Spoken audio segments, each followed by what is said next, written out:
أعوذ بالله من الشيطان الرجيم وإن طائفتان من المؤمنين اقتتلوا فأصلحوا بينهما فإن بغت إحداهما على الأخرى فقاتلوا التي تبغي حتى تفيء إلى أمر الله فإن فاءت فأصلحوا بينهما بالعدل وأقسطوا إن الله يحب المقسطين إنما المؤمنون إخوة فأصلحوا بين أخويكم واتقوا الله لعلكم ترحمون يا أيها الذين آمنوا لا يسخر قوم من قوم عسى أن يكونوا خيرا منهم ولا نساء من نساء عسى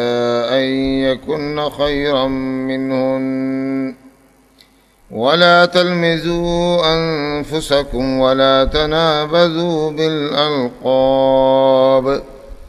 بئس الاسم الفسوق بعد الإيمان ومن لم يتب فأولئك هم الظالمون يا أيها الذين آمنوا اجتنبوا كثيرا من الظن إن بعض الظن إثم ولا تجسسوا ولا يغتب بعضكم بعضا أيحب أحدكم أن يأكل لحم أخيه ميتا فكرهتموه واتقوا الله إن الله تواب رحيم.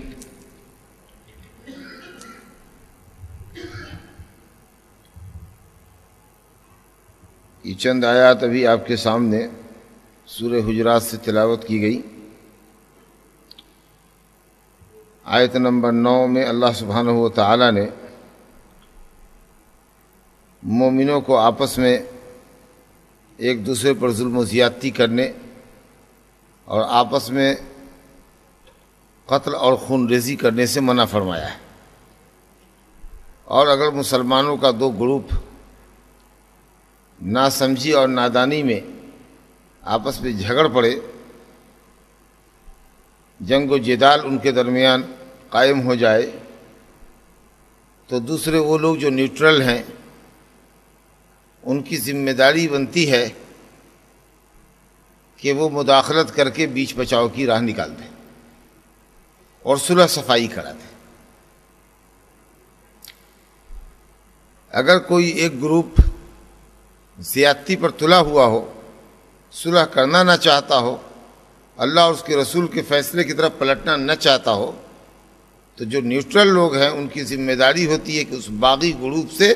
جنگ کرے، یہاں تک کہ وہ اللہ اور اس کے رسول کے فیصلے کو ماننے کے لیے خود کو مجبور پالے اور صلح کی راہ پہ لگ جائے. اگر وہ صلح کی راہ پہ لگ جاتے ہیں تو الحمدللہ عدل اور انصاف کے ساتھ ان کے درمیان صلح کراتے. صلح کرانے کا حکم ہے اور عدل کو ملحوظ خاطر رکھنے کا حکم ہے. ایسا نہیں ہو کہ صلح کراؤ تو ظالمانہ صلح ہو، ایک آدمی پر زبردستی چاپ چڑھا دیا، مجبور کر دیا اس کو، یا دوسرے آدمی سے دوستی ہے، قرابت مندی ہے، ہم وطن ہے، ہم علاقہ ہے، تو اس کی جیسی باتیں کر دی. عدل اور انصاف صلح کے اندر ضروری ہے. یہ بہت ہی اچھی معاشرتی تعلیم ہے تاکہ مسلمانوں کے درمیان ایک جگہ رہنے کی وجہ سے جو آپس میں لڑائی ہو جاتی ہے، جنگ و جدال ہو جاتا ہے، وہ معاملہ اور زیادہ سنگین بھیانک نہ ہو اور معاملہ آپس میں سلجھ جائے. یہی اللہ رب العالمین کی ہدایت ہے آیت نمبر 9 کے اندر. صلح کے اندر عدل ضروری ہے، اور جو لوگ عدل کرتے ہیں فیصلوں کے اندر یا اپنے بیوی بال بچوں کے درمیان فیصلہ کرنے میں عدل کرتے ہیں، نان نفقہ دینے میں اور بال بچوں کے درمیان مساوات کرتے ہیں، عدل کو برتتے ہیں، تو ان کے لیے بڑی بشارت ہے. نبی کریم صلی اللہ علیہ وسلم نے فرمایا ان المقسطین عند اللہ علی منابر من نور عن یمین الرحمن وکلتا یدیہ یمین الذین یعدلون فی حکمہم وأہلہم وما ولو. انصاف کرنے والے اللہ رب العالمین کے یہاں قیامت کے دن نور کے منبر پر ہوں گے، رب تعالیٰ کے دائیں جانب، اور اللہ تعالیٰ کا دونوں ہاتھ ہی دایاں ہے، یعنی دونوں ہی میں خیر اور بھلائی ہے، کوئی بھی بایاں نہیں ہے، یعنی کوئی بھی کسی طرف بھی نحوست نہیں ہے، دونوں طرف خیر ہی خیر۔ ویسے اللہ کے دو ہاتھ ہیں، ایک دایاں ہے ایک بایاں ہے، لیکن دونوں بایاں نہیں ہے کا مطلب یہ ہے کہ اس کے اندر خیر ہی خیر ہے، جیسے دائیں میں خیر ویسے بائیں میں خیر، یہ مطلب ہے اس کا۔ ورنہ اللہ کے دو ہاتھ ہے، ایک دایاں ہے ایک بایاں ہے، لیکن یہاں کہا جا رہا ہے وہ کلتا یدیہ ہے یمین، یعنی دونوں کے اندر یمن ہے، برکت ہے، سعادت ہے۔ تو اللہ رب العالمین ایسے انصافور لوگوں کو اپنے دائیں جانب نور کے منبر پر رکھے گا، جو عدل اور انصاف کرتے ہیں، لوگوں کے درمیان پنچایت کرتے ہیں، صلح و مصالحت کرتے ہیں، جھگڑے چکاتے ہیں، تو عدل اور انصاف کی راہ سے ہٹتے نہیں ہیں۔ اسی طریقے سے اپنے اہل و عیال کے درمیان دو بیویاں ہیں یا ایک سے زیادہ بچے ہیں تو انصاف کرتے، ایسا نہیں کہ ایک ہی کی طرف مائل ہو گئے، ساری پراپرٹی اس کے نام کر دی، دوسرے بچوں کو محروم کر دیا، ایسا نہیں کرتے۔ وما ولو، اور جو ان کے ماتحت ہیں، جن کے وہ والی اور نگراں ہیں، تو ان کے درمیان بھی عدل اور انصاف کرتے ہیں۔ بے شک اللہ تعالیٰ انصاف کرنے والے کو پسند کرتا ہے۔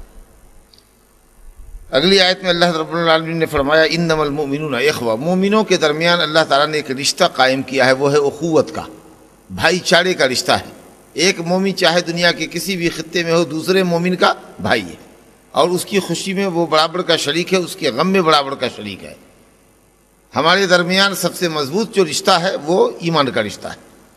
اللہ رب العالمین نے ایمان کے رشتے سے دنیا کے سب سے پوربی کنارے میں رہنے والے مسلمان کو دنیا کے سب سے پچھمی کنارے میں رہنے والے مسلمان کا بھائی قرار دیا ہے، کہ ہم ان کے لیے بھی وہی خیر پسند کریں جو اپنے لیے پسند کرتے ہیں، اور ہم ان کے لیے بھی اسی شر کو ناپسند کریں جو شر ہمیں اپنے لیے ناپسند ہے، اور ان کے دکھ درد میں ہم شریک رہیں۔ جیسا کہ رسول نے فرمایا مثل المؤمنین فی توادہم وتراحمہم وتعاطفہم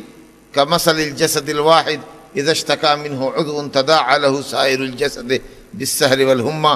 مومنوں کی مثال آپس میں رحمت، مودت، شفقت اور بھائی چارگی کے اندر ایسی ہے، ایک دوسرے کا دکھ درد بانٹنے میں ایسا ہے جیسے کہ ایک جسم انسانی کے اعضاء جو باہم ایک دوسرے سے مربوط ہیں، لوکیٹڈ ہیں، کہ اگر کہیں کسی ایک جسم کے حصے میں کوئی تکلیف ہوتی ہے تو پورا جسم بخار اور تپش اور درد و چبھن محسوس کرتا ہے۔ ویسے پوری اسلامی برادری کو چاہیے کہ کہیں کسی مسلمان پر اگر کوئی زیادتی ہوتی ہے تو اس کی ٹھیس اور اس کا چبھن اپنے اندر محسوس کریں۔ یہ اللہ رب العالمین نے مومنوں کے درمیان ایمان کی بنیاد پر بھائی چارے کا رشتہ لگایا ہے۔ اللہ فرماتا ہے کہ اس بھائی چارے کے رشتے کا تقاضا یہ ہے کہ اگر دو بھائی تمہارا لڑ پڑا ہے، دونوں تمہارا ہی بھائی ہے، دونوں مسلمان ہیں، فاصلحوا بین اخویکم، اپنے بھائیوں کے درمیان اصلاح کر دو۔ اور یاد رکھو کہ دونوں بھائی ہیں، اگر ایک کی طرف زیادہ سپورٹ کرتے ہو، ایک کا زیادہ سپورٹ کرتے ہو اور دوسرے کو بلا وجہ کے لیے مجبور کرتے ہو فیصلہ ماننے پر، تو تم گویا کہ اگر ایک بھائی کا بھلا کرتے ہو تو دوسرے بھائی کا نقصان کر رہے ہو۔ جب دونوں بھائی ہیں اور بھائی چارے کی بنیاد پر معاملہ کرنا ہے تو عدل اور انصاف کو ہی راہ دو گے، جبھی دونوں کے ساتھ اچھا معاملہ ہوگا۔ ورنہ اگر ایک طرف زیادہ جھک گئے اور ایک کو پریشان کیا تو اگر ایک بھائی کا بھلا ہوا تو دوسرے بھائی کا نقصان ہوا۔ یہ ہمیشہ یاد اگر رہے آدمی کو کہ دونوں مدعی اور مدعا علیہ یا دونوں لڑنے والے فریق ہمارے بھائی ہیں، تو انشاءاللہ تعالیٰ عدل اور انصاف کی راہ سے آدمی نہیں ہٹے گا۔ واتقوا اللہ، اور اللہ کا تقوی اختیار کرو، یہاں بھی صلح و مصالحت کے درمیان اور تمام معاملات میں کرو، لعلکم ترحمون، تاکہ تم پر رحم کیا جائے۔ تو صلح کراؤ گے اور اللہ کا تقوی اختیار کرو گے، عدل و انصاف کی بنیاد پر صلح کراؤ گے تو اللہ رب العالمین کی رحمت کے مستحق ٹھہرو گے۔ آیت نمبر 11 میں اللہ رب العالمین نے نہایت اہم اخلاقی تعلیم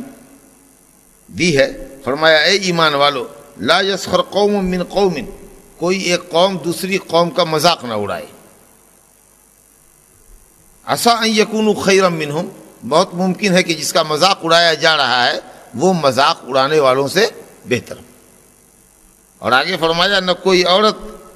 یا عورتوں کی ایک جماعت دوسری جماعت کا مذاق نہ اڑائے۔ تو بعد میں عورتوں کا ذکر آیا، اس کا مطلب یہ کہ قوم سے مراد مرد ہے، مرد حضرات دوسرے مرد کا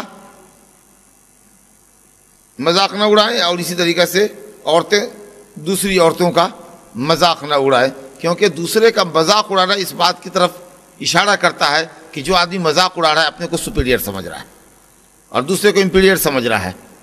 کمزور سمجھ رہا ہے، گھٹیا سمجھ رہا ہے، جب بھی اس کا مذاق اڑا رہا ہے، تو اپنے آپ کے اندر گویا کہ وہ عجب اور کبر میں مبتلا ہے کہ ہم بہت اونچی ہستی ہیں اور ہمارے سامنے جو لوگ ہیں وہ سب حقیر ہیں، ذلیل ہیں، اس لیے وہ مذاق اڑاتا ہے۔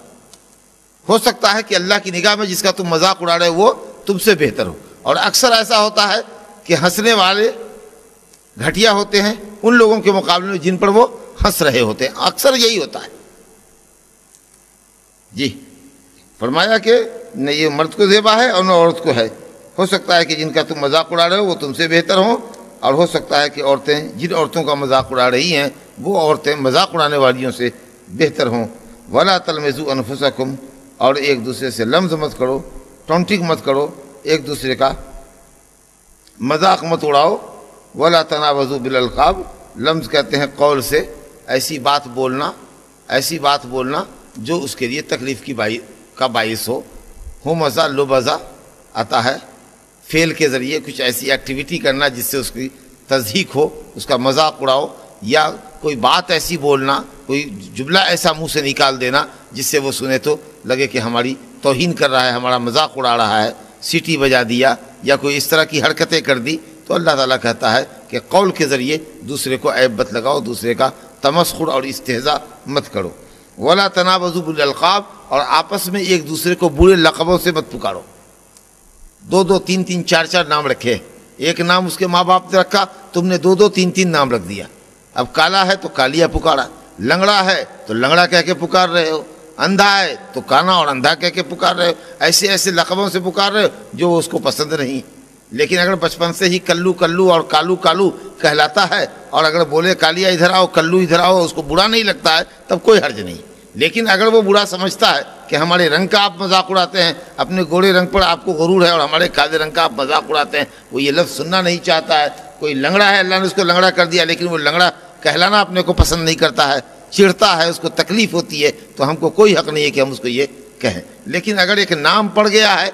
اس کے اصلی نام میں پیرلل وہ نام بھی چل رہا ہے اس کا، اور اگر بلاؤ کالو ادھر آؤ کالیا ادھر آؤ اور اس کو برا نہیں لگتا ہے تو کوئی حرج نہیں۔ لیکن ایسا کوئی لقب مت دو جو لقب اس کو سننا برا لگتا ہو۔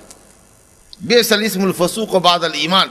ایمان کے بعد سب سے برا نام اور سب سے بری صفت یہ ہے کہ آدمی فسق میں مبتلا ہو۔ مومن کے لیے بہت برا نام یہ ہے کہ اس کو فاسق کہا جائے، اور جو کام آپ کر رہے ہیں، ٹونٹنگ کر رہے ہیں، اپنی حرکتوں سے اپنے قول سے دوسرے کا مذاق اڑا رہے ہیں، برے لقبوں سے یاد کر رہے ہیں، تو گویا کہ یہ آپ فسق و فجور کا کام کر رہے ہیں۔ اور ایک مومن کے لیے یہ زیب نہیں ہے کہ وہ ایسا کام کرے کہ اللہ کی نگاہ میں وہ فاسق ٹھہرے، یہ فسق کی صفت ہے، یہ ایمان والوں کی صفت نہیں ہے۔ کہا برا نام ہے فسق، ایمان کے بعد برا نام ہے فسق، اور جو آپ کر رہے ہیں دوسروں کے ساتھ وہ عمل فسق ہے۔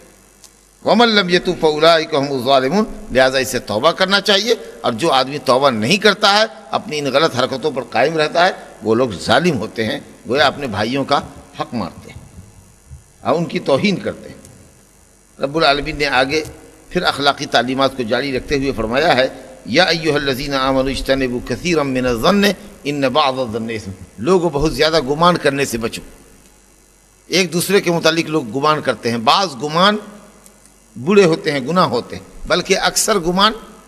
غلط ہی ہوتے ہیں۔ جب گمان کرو تو اچھا گمان کرو کسی کے متعلق، کوئی وجہ نہیں ہے گمان کرنے کی، برا گمان کر بیٹھے، کوئی قرینہ نہیں ہے، کوئی واضح دلیل نہیں ہے، گمان کر بیٹھے۔ ایک آدمی نے اگر کوئی بات کہی، دیکھو اگر اس بات کو صحیح معنی دے سکتے ہو، اس لفظ کو صحیح معنی دے سکتے ہو تو صحیح معنی پر محمول کرو۔ یہ کیا کہ خواہ مخواہ اس کے اندر کا کے کہنے کا یہ مطلب بھی نکلتا ہے اور یہ مطلب بھی نکلتا ہے اور یہ مطلب بھی نکلتا ہے، اور خواہ مخواہ کے لیے برا گمان کر لیا، اور شیطان کو موقع ملتا ہے کہ جب یہ آدمی اس سے بدظن ہے، برا گمان کر رہا ہے، تو اور 10 طرح کی باتیں شیطان دل میں ڈالتا ہے، یہاں تک کہ وہ بات بھی آدمی گمان کرنے لگتا ہے جو اس کے اندر نہیں ہو سکتی ہے، نہایت سنگین قسم کا الزام ہوتا ہے۔ تو اللہ نے کہا کہ برا گمان مت کیا کرو، اور خاص کر جس کا کوئی گراؤنڈ نہیں ہے ویسا گمان کرو مت کرو۔ ایاکم والظن فإن الظن اکذب الحدیث نے فرمایا کہ بدگمانی سے بچو، کیونکہ بدگمانی اکذب الحدیث، باتوں میں سب سے جھوٹی بات ہوتی ہے۔ برا گمان کرنا، کہاں سے آ رہا ہوگا، کہاں جا رہا ہوگا، یہ اتنی رات کو لوٹتا ہے، کہاں سے لوٹتا ہے، اب خامخواہ کی بات ہے، اور تنہائی میں جب آدمی ہوتا ہے تو شیطان 10 طرح کی الجلول باتیں دماغ میں ڈالتا ہے۔ اللہ تعالیٰ نے کہا کیا تم کو ضرورت ہے کسی کے متعلق وہ برا گمان کرنے کی؟ اگر کسی کے متعلق کوئی خبر لگی ہے، اگر اچھا گمان کر سکتے ہو تو کرو۔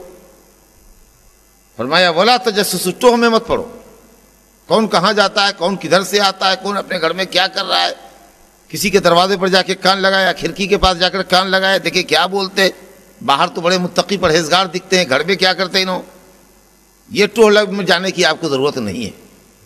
ولا یغتب بعضکم بعضا، اور تم میں کا کوئی بعض کی غیبت نہ کرے، پیٹھ پیچھے اس کی برائی نہ کرے، ایسا ذکر نہ کرے جس کا سننا اس کو ناگوار ہو۔ ابو داؤد شریف میں روایت ہے غیبت کی تاریخ میں، ذکر کا آخا کا بما یکرہ، جیسا فرمایا کہ اپنے بھائی کا ذکر ایسا کرنا اس کے غائب آنے میں کہ وہ سنے تو اس کو نہ پسند لگے۔ کہا یا رسول اللہ اگر وہ برائی اس کے اندر ہو جب بھی، کہا ہاں تبھی تو غیبت ہے، یہ بات منہ پر کہو، اور اگر وہ بات اس کے اندر نہیں ہے اور تب کہہ رہے ہو تو یہ تو بہتان ہے۔ غیبت تو یہی ہے کہ جو خرابی اس کے اندر تھی اس کو تم نے اس کے پیٹھ پیچھے بیان کیا، سنے گا تو ناگوار لگے گا، اس کو برا لگے گا، یہ بات اس کے سامنے کہو، اصلاح کرو۔ مومن کا آئینہ ہے، مومن کو چاہیے کہ مومن کی اصلاح کرے، ملے اس سے، اس کی خامیوں کی طرف اشارہ کرے، غیبت نہ کرو۔ بہت نہایت بری مثال اللہ نے دی ہے، کیا تم میں کا کوئی یہ بات پسند کرے گا کہ اپنے مردار بھائی کا گوشت کھائے؟ بھائی ہے وہ بھی مردہ، سڑا ہوا، ڈیڈ باڈی، سڑی ہوئی لاش، کیا پسند کرو گے کھانا ایسے گوشت کو؟ کوئی نہیں پسند کرے گا، طبعا نیچرلی طور پر آدمی نفرت کرے گا اس سے۔ کہا تو شرعی طور پر اس بات سے کیوں نہیں نفرت کرتے کہ ایک دوسرے کی پیٹھ پیچھے برائی کرتے ہو؟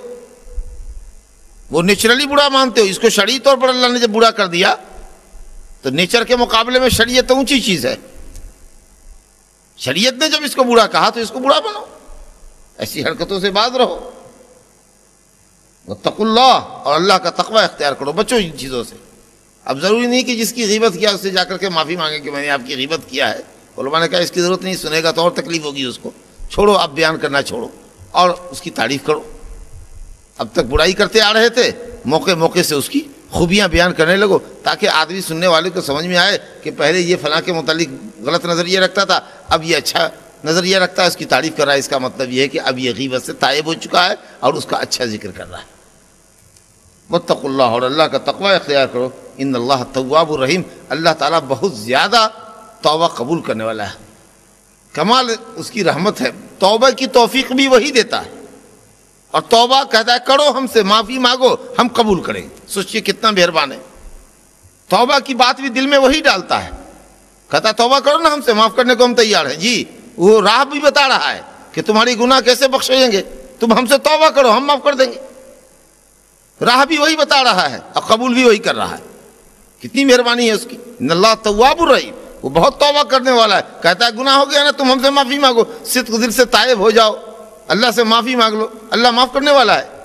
راہ بھی وہی بتا رہا ہے، قبول کرنے کا وعدہ بھی وہی فرما رہا ہے، ان اللہ تواب الرحیم۔ الحمدللہ، اللہ سبحانہ وتعالیٰ ہماری اور آپ کی کوتاہیوں کو جو ہم سے اور آپ سے ہوتی ہیں اللہ تعالیٰ معاف فرمائے، اور اللہ تعالیٰ اسلامی رشتے کی بنیاد پر تمام مومنین کو بھائی بھائی رکھے اور ایک دوسرے کا سچا ہمدرد بنائے۔ وباللہ التوفیق، صلی اللہ علیہ وسلم۔